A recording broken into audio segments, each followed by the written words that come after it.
Cameroun. Nous savons qu'au nord, Boko Haram fait davantage les rats. Ce n'est pas encore fini. À l'est, ce n'est pas encore fini.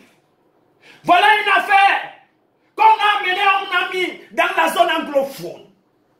Il faut que Paul Biya laisse la paix au Cameroun avant de partir. C'est ça. Et c'est ça. Personne d'entre n'est capable de donner la paix au Cameroun. Non, pour le moment, non. Il n'y a personne. Et je ne discute avec personne. Pour le moment, c'est Paul Biya, lui, seul. C'est pourquoi j'interpelle davantage le bas peuple camerounais à leur dire, quand ces gens passeront dans les radios, dans les télévisions, ouvrez l'oreille, un seul côté d'oreille, et fermez l'autre oreille pour que, non, ouvrez les deux oreilles pour que ça entre ici, ça sort là-bas.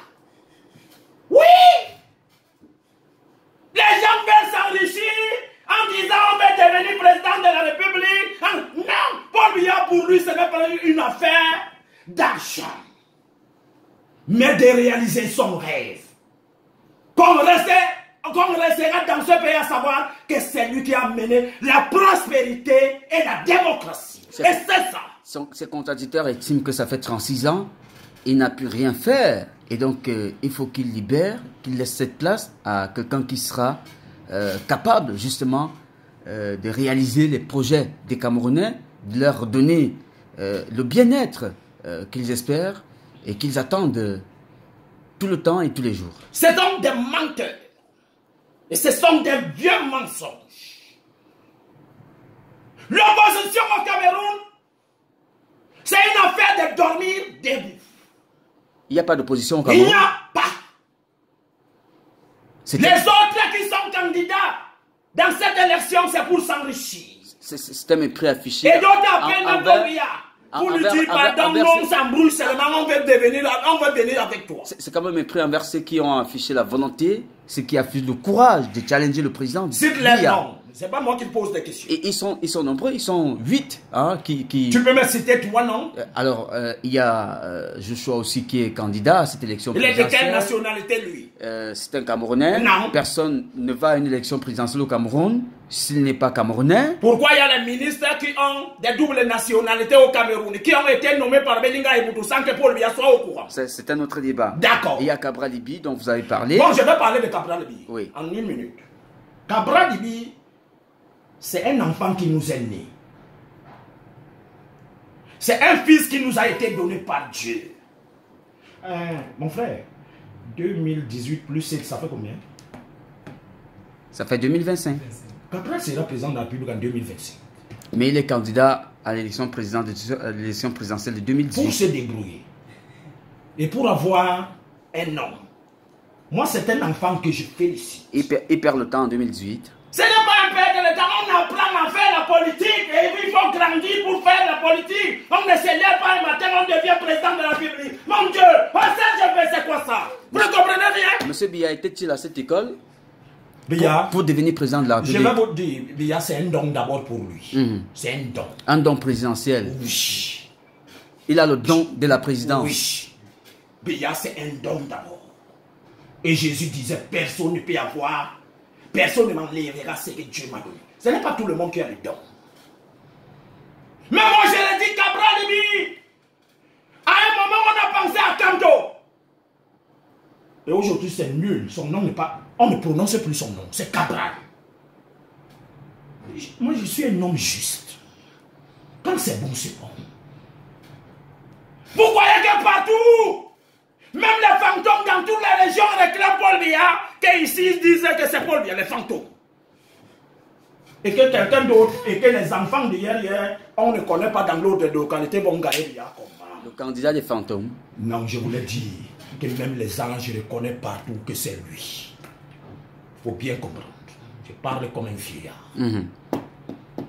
Alors que vous, il y a des localités qui ne vous connaissent pas. Cabral est en train de préparer son chemin. Félicitations, Cabral. D'accord, un troisième nom pour finir, Maurice Kamto. Non. Laisse ça. Je n'ai rien dit. Laisse ça. Quatrième nom, Gargar Manadi. Le fou là. Non, non, s'il vous plaît. Je n'ai pas dit. Pas le fou qu'il marche nuit, je dis le fou là. S'il vous plaît. Réaction. Non, s'il vous plaît. Comment un président? Non, s'il vous plaît. Comment ce monsieur pourra être président? Il y a de la mesure dans votre langage. On n'a pas besoin de... Mais parce que je sais que s'il est président, il va organiser un jour la journée nationale de fouet. Non. Parce que c'est sauvage. Adamo Damjoya. On ne peut pas avoir un président sauvage comme Garga Amana. Il se débrouille, c'est qu'après, il va les supplier, il lui donne un peu quelque chose. Adamo Damjoya. Lui-même sait qu'il ne peut pas être président aussi. Quelqu'un qui a insulté une journaliste, une jeune fille, alors que lui-même a les enfants. Adamo tu ne Damjoya. parles de Garga Amana. S'il vous plaît. Pardon, mettez-lui de côté. Il ne pourra jamais être président au Cameroun. On va y aller. Il faut qu'on y aille. Adamo Damjoya. Adamo Damjoya, je suis quelqu'un qui aime le voir. Adamo Damjoya, je suis quitté ici avec les éléments sur le dent des écailles. Je suis quand même parti chez lui à Fumban. Il m'a bien reçu. D'accord. Adamo Damjoya, ce qui me gêne et qui ne pourra jamais l'amener à être président de la République au Cameroun, c'est parce qu'ils ne sont qu'à deux dans leur parti politique. Il y a lui et sa femme.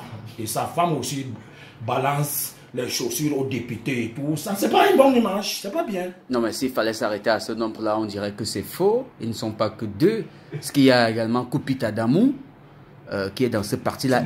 Ils sont nombreux. Hein. C'est mon ami. Hein. C'est mon ami. C'est un gars qui connaît la politique.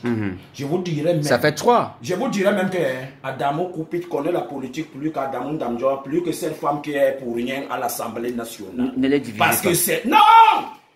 Est-ce qu'Adamo m'a appelé? Moi, je dis ce que je connais. Moi, ça m'a gêné qu'on a dit qu'il n'était bien pas sénateur pour qu'il ne soit pas à 3. Pour qu'il ne soit pas... Non, laisse-moi parler. Pour qu'il ne soit pas à 3. Alors, Franklin Difford... Non, je n'ai pas fini avec Adamo Damjoya. On y va. Franklin Difford... Je voulais dire qu'Adamo Damjoya... Oui. Ça veut dire que si le président de la République, sa femme sera secrétaire générale à la présidence de la République du Cameroun. Un jour, je suis parti leur donner le journal, mais j'ai fait d'abord l'audience.